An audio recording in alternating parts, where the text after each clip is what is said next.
High বন্ধুরা, কেমন আছো সকলে? জেপি লাইফস্টাইলের নিউ আরেকটি ভিডিওতে সকলকে অনেক ভালোবাসা আর স্বাগত জানাই। এই যে দেখো, বাড়ি যাওয়ার তোড়জোড় চলছে, মাঝে আর একটা দিন ব্যাস, তারপরে উদ্দেশ্য হচ্ছে আমার বাড়ির দিকে।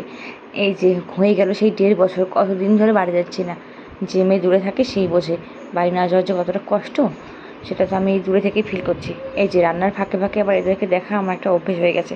ছেলের স্কুলটা যেহেতু পাঠায়নি স্কুলে, তাই এই যে মেয়েটার পাশে সারাক্ষণ বসে রাখি। দাদাভাই আবার খুব ভালো, ওর মানে মায়ের হয় না, বোনকে খুব আদর করে যত্নে রাখে, আমার থেকেও বেশি বলতে গেলে হয়তো।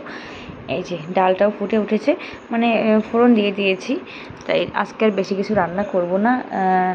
ঘরে আনাজপাতি আছে, কিন্তু কালকের জন্য কিছুটা রেখে দিয়েছি। আর বাজার টাজারে পাঠাবো না, যেহেতু একটা দিন বাকি, সব নষ্ট হয়ে যাবে।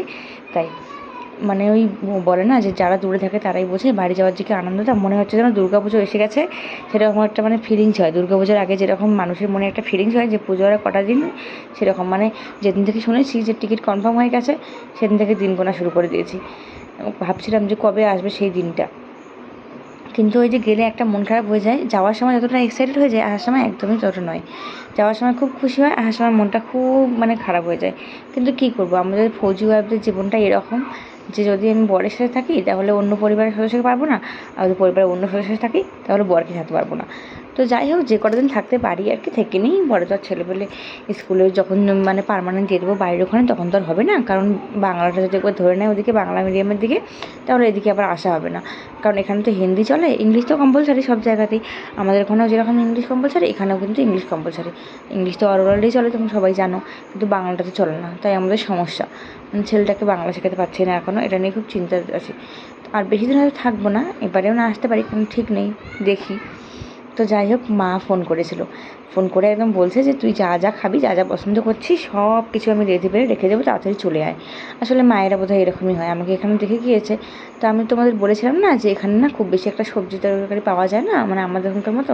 যদি ওই বলে না যে বাংলার মুখ আমি দেখিয়েছি, তাই দেখতে চাই না পৃথিবীর মুখ, জীবনানন্দ দাশ সেই কবিতাটা মনে নেই? এখানে এসে ফিল করেছি সেটা আমি। সত্যিই তাই, বাংলার মতো কোথাও হয় না, কোনো জায়গাতেই হয় না। তাই আর কি, ওই মা বললো যে ঢেঁকি শাক জানো তোমরা চেনো কিনা? এখানে কিন্তু একদমই পাওয়া যায় না ঢেঁকি শাক, খারকোল, এসব এখন পাওয়া যায় না, এখানে একদমই পাওয়া যায় না। আমাদের ওখানে তো একদম খুব অ্যাভেলেবেল এগুলো। তো আমার এগুলো খুব পছন্দের, আমার ওনারও কিন্তু ভীষণ পছন্দের এগুলো। তো এগুলোই আর কি, বাড়িতে গিয়ে মাকে বলেছি এগুলোই বানিয়ে রেখো যতটা পারো, এগুলোই খাবো বাড়িতে গিয়ে। তো মা শুধু দিন গুনছে কবে আসবে সেদিন। এই যে আলু পোস্তটা বানিয়ে নিচ্ছি আজকে। আজকে রান্না তরকারি একদম খুব সিম্পলভাবেই করবো। শুধু একটু মসুর ডাল করলাম, কাঁচা কলা ছিল ফ্রিজের ভেতরে, সেটা দুটো বের করে নিয়ে ভেজে নিলাম। আর হচ্ছে ভেন্ডি ভাজা করব একটু। আর এখানে এই যে আলু পোস্ত একটু করবো। অনেক দিন ধরে বানানো হয়নি জানো তো আলু পোস্তগুলো, মানে ভীষণ খেতে ইচ্ছেও করেছিল। তো ভাবলাম থাক, ছেলেটা হয়তো, আমার বরের আবার বেশি একটা পছন্দ নয়, তাই আমি বানাই না এগুলো। তো পোস্তটা নষ্ট হয়ে যাবে, তাই ভাবলাম তা আলু রয়েছে, পোস্তটা বানিয়েই ফেলি। ভেন্ডি পোস্ত অনেকদিনই করেছি কিছুদিন আগে, তাই ভেন্ডি পোস্ত বানাচ্ছি না আজকে। আর ভেন্ডিটা একবার ভেজে তুলে নেবো, একবার রাতের জন্য হয়ে যাবে। এই যে আলুটা একটু ব্রাউন ব্রাউন করে ভাজছি, আর আলুতে পাঁচফোড়ন দিই আমি সোমবারে, আর সাথে হচ্ছে শুকনো লঙ্কা দিয়েছি। তো পোস্ত হচ্ছে কাঁচা লঙ্কার সাথেও বেশিরভাগ বাটে অনেকে। আমি ভাবলাম শুকনো লঙ্কা সাথে বাটি, তাহলে ঝালটা একটু বেশি হবে, আজকে ঝাল ঝাল করেই বানাবো। আর গুঁড়ো শুকনো লঙ্কা যেহেতু ইউজ করবো না, তাই শুকনো লঙ্কা ওই দুটো মতন দিয়েছি আর কি, গ্রাইন্ডারে গ্রেড করে নিয়েছি একদম এখানে। আর পোস্তটা খুব মিহি হয়েছে, অ্যাকচুয়ালি অনেকটা পোস্ত দিয়েছে তো, একদম চন্দনের মতো মিহি হয়ে গেছে। আর আলুটা যখনই ব্রাউন হয়ে গেছে, তখন এই যে পোস্তটা দিয়ে দিয়েছি। এবার পোস্তটা ভেজে আর এক্সট্রা জল দেবো না, ওই যে জারের যে জলটা সেটা ধুয়ে এখানে দিয়ে দেবো, সুন্দর সেদ্ধ হয়ে যাবে তাড়াতাড়ি করে। আর অনেকটা তো হয়েই গেছে, আমি অনেক টাইম ধরে ভেজেছি আলুটা, তোমাদের অতটা আমি ভিডিওটা দেখাইনি। তো এবারে ওই যে 12টা মোটামুটি বেজে গেছে, আমি কিন্তু 11টা থেকে 12টার মধ্যেই স্নান করাই মেয়েকে। তো আজকে না ভুলবশত 12:10 বেজে পার হয়ে গেছে, কিছু করানোর নেই, যেহেতু আজকে অম্বুবাচীর শেষ দিন। তো আজকে তো আমি স্নান করাবোই মেয়েকে, যেমনই হোক। শ্যাম্পুটা আজকে করাবো না, আগামীকালকে শ্যাম্পু করাবো, তারপরের দিন বাড়ির দিকে রওনা। কবে যে আমি আমার মাটিতে একদম ছুঁয়ে প্রণাম করবো, সেদিনই আমার মনটা মানে শান্তি। এই যে হয়ে গেছে, একটু সর্ষের তেল দিয়ে দিলাম ওপরে থেকে, তাহলে না ঝালটা খুব ভালো হবে, আর ঝাঁজটাও একটা আসবে। এই সর্ষের তেল ছাড়া যেন পোস্ত সর্ষে এগুলো অসম্পূর্ণ।